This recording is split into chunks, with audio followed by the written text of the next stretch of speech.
Reilly? What is that? Pretty neat, huh? Not every day you get to be fired out of a supersized Hot Wheels launcher. Tell me if you've heard this one before.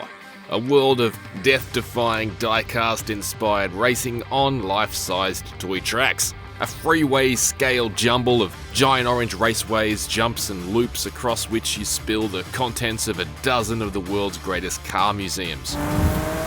Actually, you've definitely heard it before because Playground Games did the same thing not all that long ago in 2017's much-loved Forza Horizon 3 Hot Wheels expansion. Sadly, that's been delisted for some time now, so we're all fortunate that Playground is putting the pedal to the metal all over again in its first expansion for Forza Horizon 5. Granted, driving super-sized toy cars isn't as surprising and novel as it was the first time around, but with the power of Forza Horizon 5 behind it and a progression system that pushes you to play with every toy in the box, it's better than ever.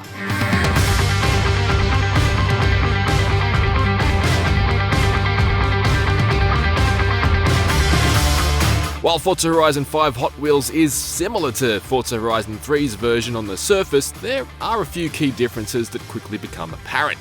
The big one is that progression is gated in a new way, first restricting us to cars from B class or below. The higher classes aren't unlocked until you progress through each phase of competition in the Hot Wheels Academy. This does stop us from taking out our fastest cars immediately, but it's a system I like because of how it encourages me to think more about the cars I have in the lower performance classes and re-engage with them, dusting off old favourites. So even though there doesn't seem to be quite the same amount of things to do as there are in Forza Horizon 4's LEGO expansion, rather than letting people gravitate to the fastest handful of cars in the enormous vehicle roster, Horizon 5 Hot Wheels accomplishes the opposite. The expansion gives us the hulking new Hot Wheels-inspired Baja Bone Shaker straight off the bat, but we're not restricted to it. Any B-class car from your own garage will be sufficient initially. The 9 other cars this expansion adds are a real grab bag of models, though there are only 3 more overtly Hot Wheels themed ones. The angular and aggressive Bad to the Blade, fan favourite Yora 2, and a Hot Wheels branded Copo Camaro. The remainder are pretty random, and while I am a true fan of the Brabham BT62, there admittedly doesn't appear to be any tangible Hot Wheels synergy with them. It does feel a bit like 6 cars that were simply going to be ready come the arrival of the pack, rather than 6 cars that feel like they're designed to be here.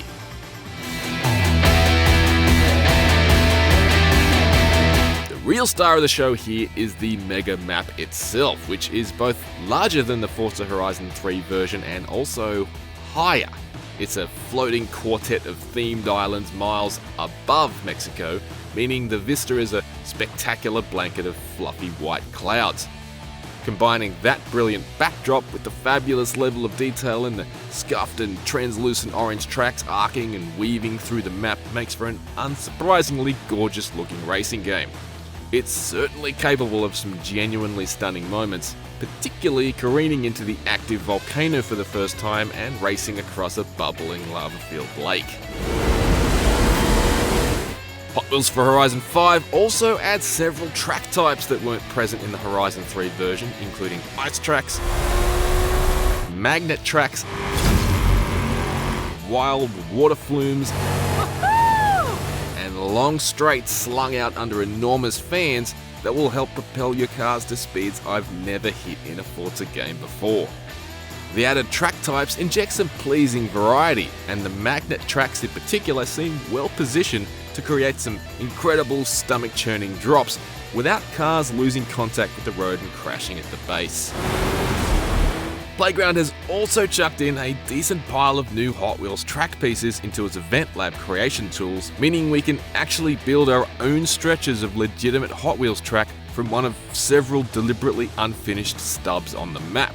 The pieces snap together automatically when near enough to each other in an intuitive fashion, but I found there's a fair bit of trial and error involved in selecting the right pieces, which are twisted and bent in subtly different ways.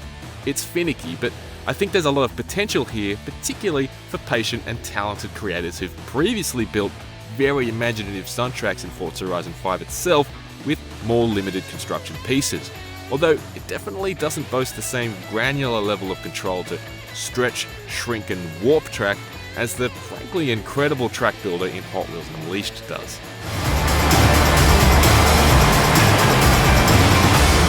Returning to a well the Playground team previously tapped with the killer Hot Wheels expansion for Forza Horizon 3 means Forza Horizon 5 Hot Wheels isn't able to arrive with the same infectiously unique splash, but it's clear why the decision was made to return to this idea.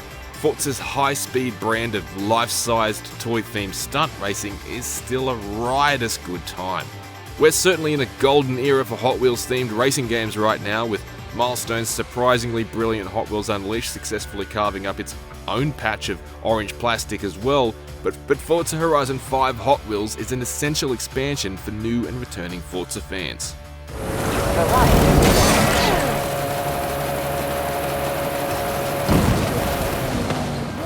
If you're yet to try IGN's 2021 Game of the Year, check out our review of Forza Horizon 5. And if you're a Hot Wheels fan who hasn't played Hot Wheels Unleashed, check out our verdict on that one too. For everything else, stick with IGN. Wow, that was brilliant! You know, I dreamed about this place. Like, literally dreamed about it. Now it's real and it's so much better than I imagined.